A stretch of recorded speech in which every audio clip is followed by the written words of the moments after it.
Você provavelmente não deveria estar ouvindo isso. E, honestamente, talvez seja melhor que você feche esse vídeo agora, porque o que eu estou prestes a te contar foi escondido por séculos. Não por acidente. Não por descuido. Mas de propósito. Eu não sou teólogo. Não sou padre. Não sou pastor.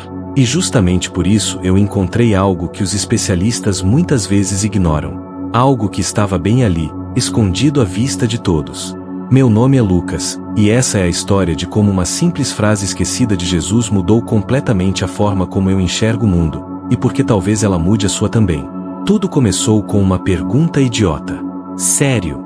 Eu estava folheando um evangelho como quem folheia um manual antigo, só para encontrar alguma inspiração, quando me peguei pensando, e se nem tudo o que Jesus disse chegou até nós? É claro que a maioria das pessoas sabe que a Bíblia passou por traduções, adaptações, concílios. Mas e se? E se algo importante foi deixado de fora? Não por engano, mas porque era perigoso. Naquela noite, eu mergulhei em um buraco negro de manuscritos antigos, textos apócrifos, papiros esquecidos nos porões do Vaticano e estudos de eruditos que quase ninguém lê. Um deles me apresentou ao Evangelho de Tomé. Nunca ouviu falar? Não se preocupe. Você não está sozinho. Esse evangelho não está na Bíblia. Foi encontrado em 1945, no deserto do Egito, dentro de um jarro de barro. Por quase 2000 anos, ele esteve enterrado. E quando foi descoberto, o mundo ignorou. Por quê? Porque ele contradiz tudo o que ensinaram pra gente sobre o que Jesus realmente veio fazer aqui. O Evangelho de Tomé é diferente. Ele não tem milagres. Não tem crucificação. Não tem ressurreição. Só tem palavras. Ditos. Ensinamentos, atribuídos a Jesus. E é exatamente por isso que ele é tão perigoso. Existe uma frase lá que nunca mais saiu da minha cabeça. Ela dizia: se você se conhecer, será conhecido, e compreenderá que é filho do Pai vivo. Mas se não se conhecer, estará na pobreza, e será essa sua pobreza. Leia isso de novo. Devagar. Jesus está dizendo que o autoconhecimento é o caminho para Deus. Que o reino não está em algum lugar distante, depois da morte. Está aqui, dentro de você, agora. Isso não parece algo que combina com o que a maioria das igrejas ensina, certo? Na verdade, parece mais subversivo. Na mesma noite, fechei o notebook e fui andar pela rua. Precisava pensar. Lembrei de todas as vezes que ouvi: você precisa de um mediador, precisa de um templo, precisa de alguém entre você e Deus. Mas agora, aqui estava Jesus, dizendo: conheça a si mesmo. Eu me perguntei: e se essa foi a mensagem real o tempo todo? E se o que foi removido da Bíblia não foi só uma frase, mas uma forma inteira de ver a realidade?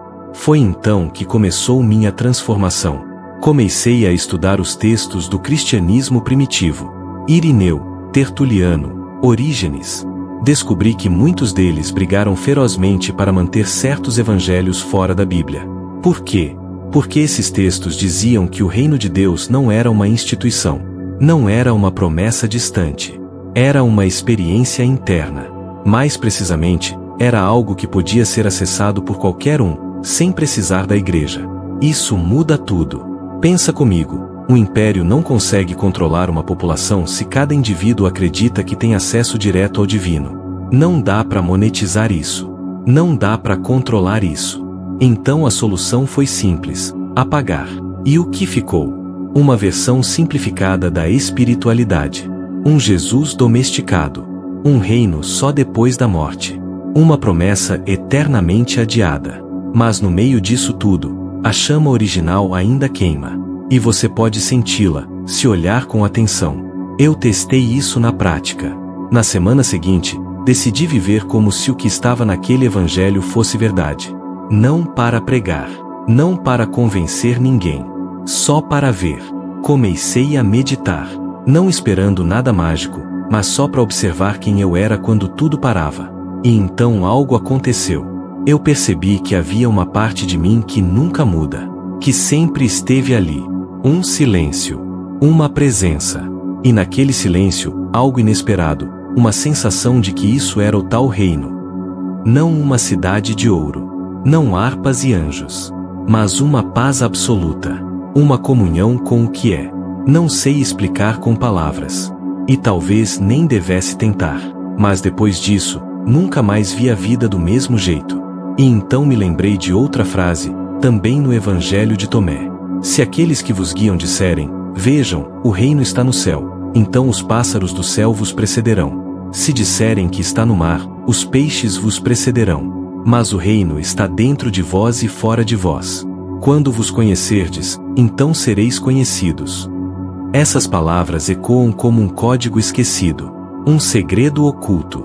E agora, pela primeira vez em séculos, elas estão voltando à tona. Eu comecei a encontrar paralelos em outras tradições. No budismo, a iluminação. No hinduísmo, o Atman. No sufismo, o amado interior. E em todas elas, a mesma ideia: você não precisa ir a lugar algum. Você só precisa lembrar quem você é. Mas aqui vai o mais louco. Quanto mais eu falava com pessoas sobre isso, discretamente, porque, ninguém quer ser o esotérico da turma, mais gente dizia que já tinha sentido isso antes. Em um momento de luto. No nascimento de um filho. No silêncio profundo da natureza. Um instante onde tudo fazia sentido, e depois desaparecia. Como se o véu levantasse só por um segundo. E é aí que entra o ponto mais importante. Jesus nunca quis criar uma religião. Ele queria te libertar de uma. A religião veio depois. O sistema veio depois. A teologia, os dogmas, os pecados inventados, tudo isso é maquiagem sobre uma verdade muito mais simples: você já é parte de Deus. Mas se isso é verdade, por que esconder? Simples.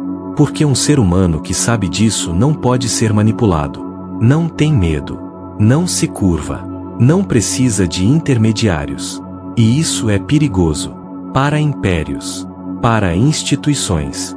Para quem lucra com a sua dúvida. Se você está aqui, ouvindo até agora, talvez algo em você já soubesse disso. Talvez por isso você sempre sentiu que tinha algo faltando. Que a versão oficial da espiritualidade parecia incompleta. Como se alguém tivesse arrancado a última página do livro. E arrancaram mesmo. Mas agora você tem uma escolha. Você pode fechar esse vídeo e seguir a vida como antes, esperando por um céu depois da morte e acreditando que você é apenas um ser pequeno e indigno. Ou você pode olhar para dentro, de verdade, e perguntar: e se o reino já estiver aqui? E se a centelha de Deus já estiver acesa em mim, só esperando ser percebida? Você não precisa acreditar em mim, nem em Jesus, nem em evangelhos esquecidos. Só precisa silenciar por um instante e ouvir. Porque esse segredo, o mais oculto de todos, não pode ser explicado. Só pode ser sentido. E uma vez sentido, não tem mais volta. A escuridão da ignorância se dissolve. A busca termina. E o que resta é liberdade. O tipo de liberdade que não se vende, que não se impõe, que ninguém pode te dar, porque já é sua. Então agora, só depende de você. A porta está aberta. Você vai entrar?